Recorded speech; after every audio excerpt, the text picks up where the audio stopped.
नमस्कार दोस्तों, आप सभी का बहुत बहुत स्वागत है the truth voice of India के इस यूट्यूब चैनल पर। तो आइए बात करते हैं उन नेताओं की जो किसान आंदोलन को अपना चुनावी आंदोलन बना करके किसानों का फिर से दिल जीत लेना चाहते हैं।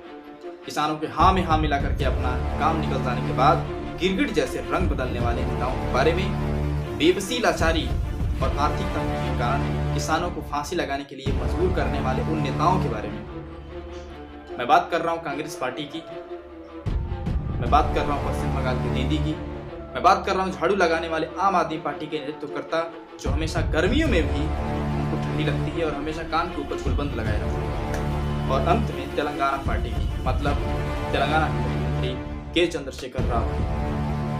मतलब कोई नेता इतना कैसे गिर सकता है। देश में लगभग 2 महीने से हरियाणा, पंजाब और अन्य राज्यों के किसान मोदी सरकार द्वारा लाई गई जो बिल है उसका विरोध कर रही है। अपने घर से सैकड़ों किलोमीटर दूर जाकर के सरकार से विनती कर रही है, सरकार के सामने नाक रगड़ रही है, उसके पैर पकड़ रही है, ठंड में सड़कों पर बैठ करके सरकार द्वारा लाई गई बिल का विरोध कर रही है। इतना महीना हो जाने के बाद कोई ऐसा नेता नहीं दिखा, कोई भी ऐसा कोई नेता नहीं दिखा जो इन किसानों के साथ सड़कों पर उतरा हो, जो इन किसानों के साथ सड़कों पर इन कड़ाके की ठंडी में उनके साथ बैठ करके खाना खाया हो।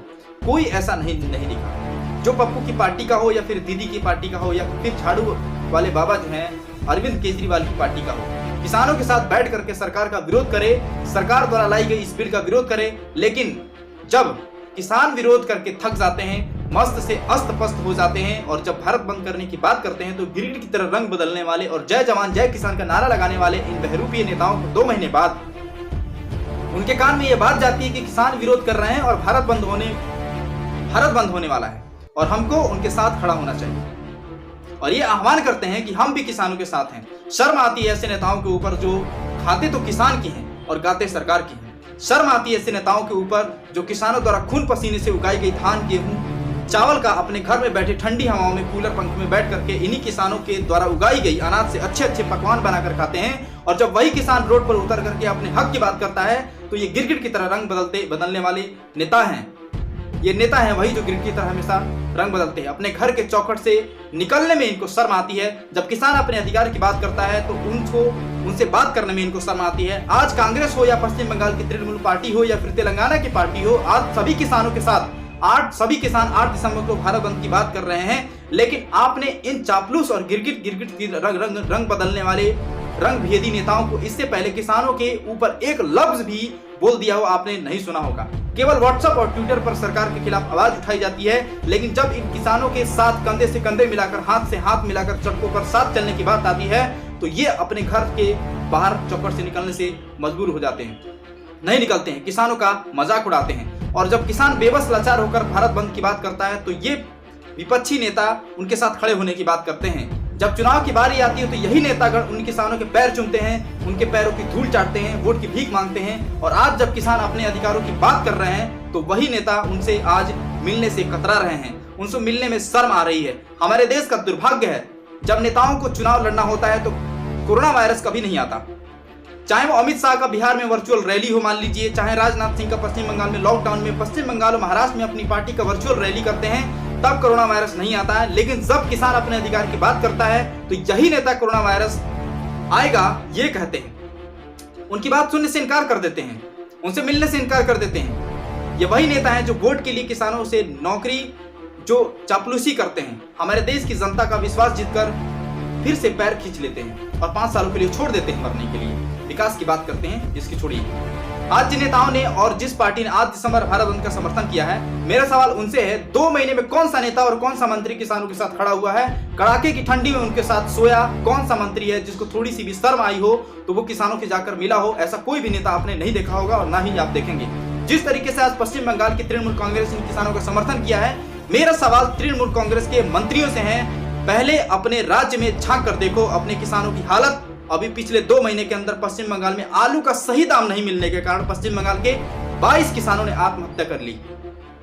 ये CNN की रिपोर्ट कहती है। और ममता की पार्टी आज किसानों के साथ खड़े होने की बात करती है। ऐसा कहते हुए शर्म आनी चाहिए, चुल्लू भर पानी में डूब मरना चाहिए।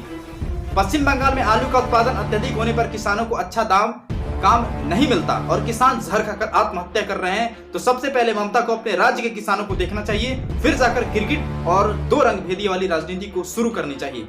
शर्म आनी चाहिए ममता बनर्जी को किसान आंदोलन को अपना चुनावी आंदोलन बनाकर किसान आंदोलन को भटकाने के लिए। अपने राज्य का किसान जहर खा करके मर रहा है और ये चल रही है पंजाब और हरियाणा के किसानों को बचाने, उनके अधिकार दिलाने। अब आइए बात करते हैं कांग्रेस के राहुल गांधी की। हाथरस के केस पर उनको कोरोना वायरस नहीं दिखता है, ये अपनी वाहवाही के लिए हाथरस चले जाते हैं, लेकिन जब आज किसान सड़कों पर है तो उनसे मिलने तक नहीं जा रहे हैं, बल्कि ट्विटर पर केंद्र सरकार के विरोध पर रिप्लाई करते हैं, हम केंद्र सरकार के विरोध करते हैं, हम किसानों के साथ हैं, तो फलाना ढिमका। किसानों के साथ होने की बात तब होती है जब राहुल गांधी पंजाब हरियाणा किसान के साथ जो है सड़कों पर किसान के साथ होते, उनके साथ चलते, सरकार द्वारा लाई गई इस बिल का विरोध करते। लेकिन ये भी उन्हीं नेताओं में से हैं जो चुनाव की रोटियां सेकने के लिए तभी रोड पर उतरते हैं जब उनको अपने चुनाव के लिए वोट की जरूरत होती है। राहुल गांधी जैसे नेता अगर वाकई में नेता है तो उतरे सड़क पर, और जिस तरीके से पंजाब हरियाणा और बाकी किसान केंद्र सरकार द्वारा लाई गई है विरोध कर रहे हैं, किसान खड़े हो जाए उनके साथ, वरना ट्विटर पर केंद्र सरकार का विरोध और सरकार के साथ मिलने ना जाना, ये तो गिरगिट वाली राजनीति है और इसको गिरगिट वाली राजनीति बोली जाती है, दो रंग भेदी वाली राजनीति बोली जाती है। और ये बात करते हैं तीसरी पार्टी की। किसान के आंदोलन को अपना चुनावी आंदोलन बनाना चाहती है और 2 महीने के बाद उनको ये दिख रहा है कि हमको किसानों के साथ खड़ा होना चाहिए, केंद्र सरकार द्वारा लाई गई बिल गलत है, आज उनको दिखाई पड़ रहा है 2 महीने के बाद। तेलंगाना की सरकार आज अपने चुनाव किसान के साथ खड़े होने की बात कर रही है और खड़े होते हुए दिख रही है, जबकि आपको जानकर ये बड़ी हैरत की बात लगेगी, जिस राज्य में जिस पार्टी की सरकार में किसान हर साल मर रहे हैं, वो आखिर किसानों के साथ खड़े होने की बात कैसे कर सकता है, किसानों के अधिकार की बात कैसे कर सकता है। तो आइए आपको बताते हैं, आज पार्टी जो तेलंगाना की पार्टी है, किसानों के लिए हमदर्दी जो दिखा रही है, वो पार्टी अपने राज्य में किसानों के लिए क्या कर रही है और किस तरीके से जहर बोल रही है। वो अपने राज्य की पार्टी जो किसान है उसके लिए जहर है। तेलंगाना राष्ट्रीय अपराध रिकॉर्ड ब्यूरो एनसीआरबी की रिपोर्ट में भारत में एक्सीडेंटल डेथ ऑफ सुसाइड 2009 की रिपोर्ट के अनुसार 2019 में देश में चौथी सबसे बड़ी आत्महत्या करने वाली किसानों की संख्या दर्ज की गई थी। और सुनिए, रिपोर्ट के अनुसार यह भी बताया गया था कि 2019 में राज्य में 491 किसानों की आत्महत्या हुई, जिनमें से 373 किसान अपनी जमीनों पर खेती कर रहे थे और 118 लोग पट्टे की जमीन पर खेती कर रहे थे।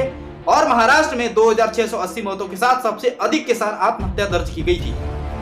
इसके बाद कर्नाटक 1331 किसान मरे गए थे, जबकि आंध्र प्रदेश में 628 और देश में 2019 में आत्महत्याओं से 5945 किसानों की मौतें दी गई थी। हम ऐसी सरकार से क्या उम्मीद रख सकते हैं जिसके राज्य में ही किसान जहर खाकर मर रहे हैं, और जो राज्य किसानों की आत्महत्या के मामले पहले, दूसरे, तीसरे और चौथे नंबर पर आता हो, उससे हम क्या उम्मीद रख सकते हैं। वो आज किसानों के साथ हमदर्दी की बात करते हैं, किसानों के साथ भारत बंद के समय उनके साथ खड़े होने की बात करते हैं, लेकिन इन नेताओं और पार्टियों को किसान के साथ रोड पर खड़े होने की बात की जाती है तो उनके पैर हिलने लगते हैं, क्योंकि उनको रोड पर खड़े होकर सरकार द्वारा लाई गई बिल का विरोध करने में शर्म आती है, अपने घर के चौखट से बाहर निकलने में उनको शर्म आती है। तो जो ये कह रहे हैं कि किसान के साथ खड़े हैं, वाकई में वो नेता कहलाने लायक बिल्कुल भी नहीं है, क्योंकि इस प्रकार का वो केवल अपने चुनावी मुद्दों के लिए उपयोग कर सकता है बाहर निकलने के लिए। और ऐसे समय में जब किसान ये कह रहे हैं कि 8 दिसंबर को भारत बंद होगा, उनके साथ ये बोल करके कि हम भी साथ हैं, उनके साथ हमदर्दी जताना चाहते हैं। और हमेशा की तरह यही होता है, जब भी किसान और किसी भी धर्म की बात आती है तो नेतागण ट्विटर और फेसबुक पर पोस्ट करते हुए ये थकते नहीं है कि हम भी उनके साथ हैं, लेकिन जब रोड पर उतरने की बात आती है तो कोई भी नेता नहीं उतरता, केवल फेसबुक और ट्विटर पर केवल हमदर्दी जताई जाती है। लेकिन आज जब किसान 2 महीनों से अपनी बात कहना चाहता है तो उसको ठंडी या कड़ाके की ठंडी में रोज सैकड़ों किलोमीटर दूर चल करके उसको दूर रहना पड़ रहा है। वही दिल्ली के लोग उनको बाहर रखे हुए, जिसको किसान उसको अनाज और खिलाती है। आप मत बोलिए कि ये वही किसान है जो बोता है तो ये उखाड़ भी सकता है। मिलेंगे अगली वीडियो में, तब तक के लिए इजाजत दीजिए। जय हिंद, जय भारत।